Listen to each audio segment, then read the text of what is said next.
tariff doesn't necessarily mean a 50% price increase because the tariff is only applied to the imported beans. Still, it will undoubtedly increase prices, squeeze profit margins, and could affect things like wages and inflation. Brazil, as an example, has been... I wish that this wasn't happening, especially to small businesses at this time. Then when you add tariffs, possibly, on top of that, then, your cup of coffee may double. President Trump are increasing tensions with two U.S. trade partners. As of today, 50% tariffs are officially in effect for Brazil. The day coffee turned political. In a surprise move, Washington imposed a steep 50% tariff on coffee imports from Brazil, the world's largest coffee producer. What was intended as a measure to protect American jobs quickly turned into a shockwave that rattled global trade. Imagine the scene. 47 cargo ships packed with beans from São Paulo, enough to supply American homes for 3 months, suddenly halted at U.S. ports. Rejected, rerouted, or stranded at sea. Just like that, 8 million bags of coffee vanished from U.S. shelves in a matter of days. Across the country, families woke up to headlines that felt more like fiction than fact. Overnight, America's coffee supply was slashed by nearly a third. It didn't take long for the numbers to show the damage. Within 24 hours, Brazil's coffee exports to the U.S. plummeted by 68%. Wholesale buyers scrambled, supermarket chains jacked up prices, and the daily routine of 150 million American coffee drinkers suddenly came with a higher price tag. Beans that cost $7 a pound in July were pushing $9 by mid-August. For the average household, that's an extra $120 a year, real money that could have gone toward groceries, gas, or school lunches. For people like Maria Santos, the export manager at Brazil's largest coffee cooperative, the moment was unforgettable. She recalls the call coming in at 3:47 a.m. São Paulo time. Her voice cracks as she describes it. A decade of trust and trade unraveling in just hours. Her words captured what numbers couldn't. The shock, the disbelief, the feeling that a vital connection between two continents had been abruptly cut. But this isn't just a coffee story. It's about how political decisions can reach straight into your kitchen, your wallet, and your daily routine. One tariff triggered a domino effect through the global supply chain, shaking entire industries and nations. And while America turned ships away, Brazil didn't sit still. Within hours of the announcement, Brazilian President Luiz Inácio Lula da Silva went on national television. "Brazil will not beg for markets. We will not bow to pressure." His words were more than defiance. They were a declaration that Brazil wouldn't be boxed in by one buyer, even if that buyer was the United States. Brazil's government responded at lightning speed. The Ministry of Agriculture launched a $5 billion emergency support package to cushion exporters. Over 300 new export companies were fast-tracked for licensing, and trade delegations were immediately sent to 14 countries across Asia, Europe, and the Middle East. Deputy Minister Helena Rodrigues summed it up. "When a big customer becomes unstable, you find new partners who value stability more." And that's exactly what happened. Within a week, Brazil had secured $8 billion in preliminary trade deals with buyers in Europe and Asia. Contracts that once would have stocked U.S. supermarket shelves were now headed for Seoul, Berlin, and Dubai. The ships turned away from New York. They were now bound for Hamburg and Tokyo. Rather than retreat, Brazil pushed forward. Back home, the impact on farmers was immediate. In key growing regions like Minas Gerais and Espírito Santo, where nearly half the country's beans come from, panic quickly turned into relief. Local cooperatives, once bracing for collapse, suddenly had fresh orders on their desks. International investors were watching closely, calling Brazil's rapid response a textbook example of trade resilience. But even amid the optimism, a deeper question remained. If U.S. trade policy pushes long-term allies to diversify, does it make America's supply chain stronger or more fragile? The ripple effects were already being felt. Higher prices for American families, lost leverage in global markets, and a growing gap that other countries were eager to fill. Brazil had made its decision. It wouldn't wait for the U.S. to change course. It would forge ahead, one deal at a time, one nation at a time. So now the question becomes, who gains the most from the space America leaves behind? While Washington was closing its ports, Canada quietly stepped into the void. At first, Ottawa watched the turmoil in silence, but behind the scenes, a well-crafted plan, months in the making, was ready to go. No tariffs, no grandstanding, just calm, calculated execution. Deputy Minister Sarah Chen put it plainly. When your neighbor picks a fight, you don't argue, you offer the alternative. And Canada did just that. Within days, port hours were extended in Halifax, Montreal, and Vancouver. Customs processes were streamlined. Storage space was expanded. Warehouses once filled with lumber and grain were now holding coffee shipments. The message to Brazil?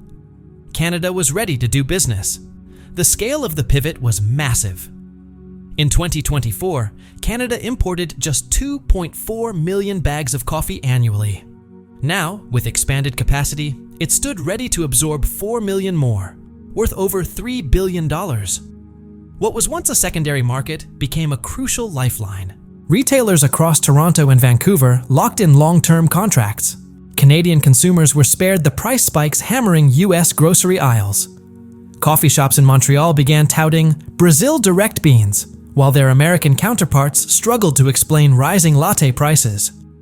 For Brazil, Canada wasn't just a buyer. It was a gateway to the North American market. This was more than trade. It was strategy. By stepping up where the U.S. faltered, Canada strengthened its reputation as a reliable, stable player in global supply chains. Investors and policymakers around the world took notice. Canada was proving a powerful truth. Reliability can matter more than size. The contrast between two neighbors couldn't have been starker. One government hit its own consumers with sudden tariffs. The other quietly protected its economy through foresight and preparation. And in doing so, Canada didn't just gain coffee. It gained influence. Now, the big question looms. If Canada can turn coffee into a strategic win, what happens when the stakes involve far larger industries than beans? September 15, 2025. Toronto. What began as a trade shock ended with a handshake and a $12 billion agreement that redrew the global coffee map.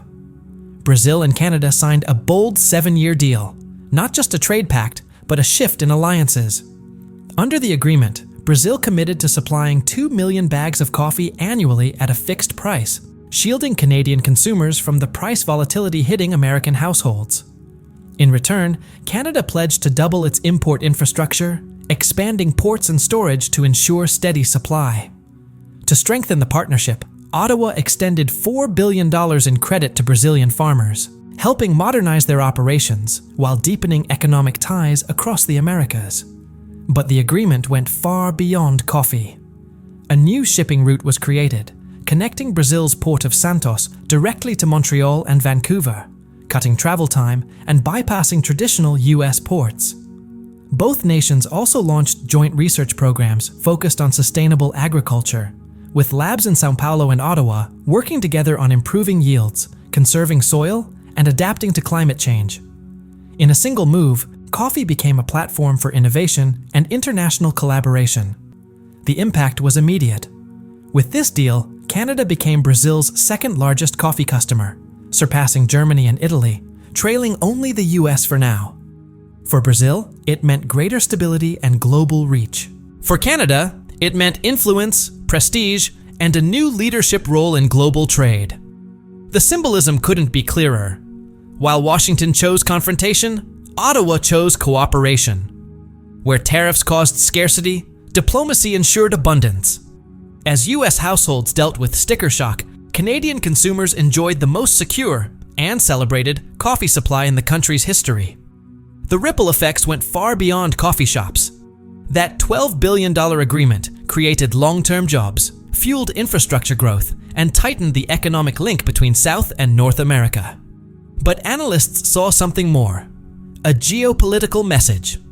If coffee can reshape alliances, what will happen when bigger commodities, like energy, minerals, or technology, enter the picture? Because this deal wasn't just about coffee. It was about who will shape the future of trade. And while the headlines buzzed with policy and partnerships, the real impact was felt at ground level, on Main Street, in kitchens, and in small coffee shops across the US. By October 2025, American consumers were staring down record-high prices with fewer choices on the shelf. Imports from Ethiopia and smaller Latin American growers arrived in limited quantities, but the quality was inconsistent and supplies unpredictable. Independent cafes, already operating on tight margins, began to buckle. In Oregon, cafe owner Susan Martinez had to switch to Ethiopian beans after her Brazilian supply disappeared. Customers immediately noticed the change. Foot traffic dropped sharply. Within 2 months, she was serving half the number of people she had just a season before, and she wasn't alone. Nationwide surveys showed that 73% of small coffee shops reported losses, averaging an 18% drop in revenue since the tariff was introduced. Margins shrank, but rent and wages didn't. Many cafes simply couldn't survive. Consumers felt the impact in real time. In Columbus, Ohio, nurse Jennifer Walsh did the math. Her usual $4.25 latte was now $6.10. "I'm choosing between caffeine and groceries," she said.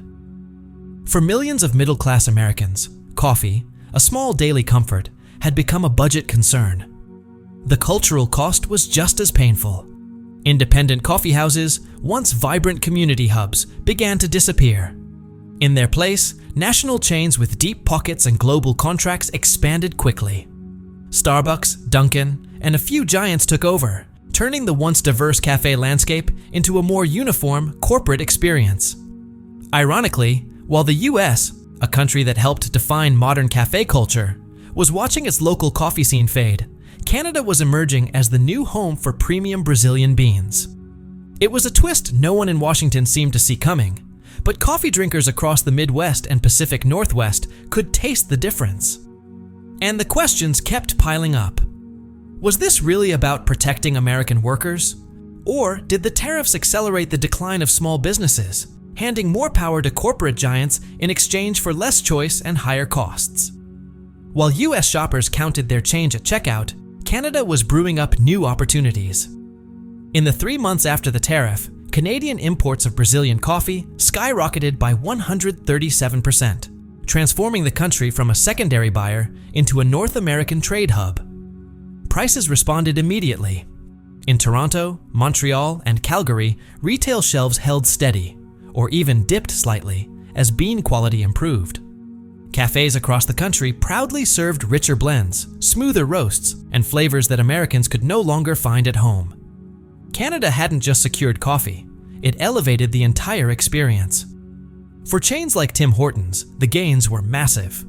The company locked in beans that were 23% cheaper than what US competitors could access, yet the quality was higher than anything previously on offer. Customer satisfaction hit record highs, and sales soared as Canadians embraced what many began calling a new golden era of coffee culture. The symbolism wasn't lost on anyone. As independent cafes closed across the US, Canada's national brands flourished. And then came something unexpected: coffee tourism. Residents from states like Michigan, Washington, and Vermont began crossing into Windsor, Surrey, and Montreal. Not for gas or groceries, but for coffee. The draw wasn't just caffeine. It was value, quality, and the sense that Canada had turned a crisis into an opportunity. A simple cup of coffee had become a symbol of something bigger: smart policy, resilient trade, and the quiet power of preparation. Lines of Americans began forming at cafes just across the border, drawn not by novelty, but by something simpler: a better cup of coffee at a lower price. Canadian cafe owners couldn't help but smile at the irony. A tariff meant to hurt Brazil had instead transformed their coffee shops into destinations for frustrated US coffee lovers. But the ripple effect didn't stop at the counter. Coffee became a booming sector in Canada, not just in cafes, but across logistics, warehousing, and hospitality. Jobs were created not only to ship the beans, but to roast, brew, and serve them. For years, Canada's coffee culture had quietly lived in the shadow of its southern neighbor. Now, it was stepping into the spotlight as North America's new haven for quality and affordability. And that raised a deeper question. Was the US policy ever really about protecting jobs? Or did it just end up exporting prosperity north of the border? Canada didn't retaliate. It adapted, and in doing so, it claimed a new title, the coffee capital of the continent. The contrast was hard to miss. While Americans faced shortages and rising prices, Canadians enjoyed abundance. And with every steaming cup, one truth became harder to ignore. When politics interferes with daily life, it's the everyday consumer who pays the price. Coffee has always been a global story, but in 2025, it became a lens through which power, policy, and alliances were exposed. That single tariff from Washington sent shockwaves across the globe. Within weeks, markets in New York and London were reeling. Coffee futures in New York soared by 38%, while Robusta prices in London jumped more than 50%. Traders called it a market shock. Consumers simply called it a burden. Winners did emerge. Countries like Vietnam, Ethiopia, and Colombia quickly stepped in, increasing their share in Europe, Asia, and the Middle East. But even with new suppliers, one truth remained unchanged. No one could match the scale or signature flavor of Brazilian coffee. For decades, Brazil had quietly powered the world's mornings. Now, it was powering a new alliance.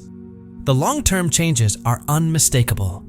US imports of Brazilian beans dropped a staggering 72% compared to pre-tariff levels.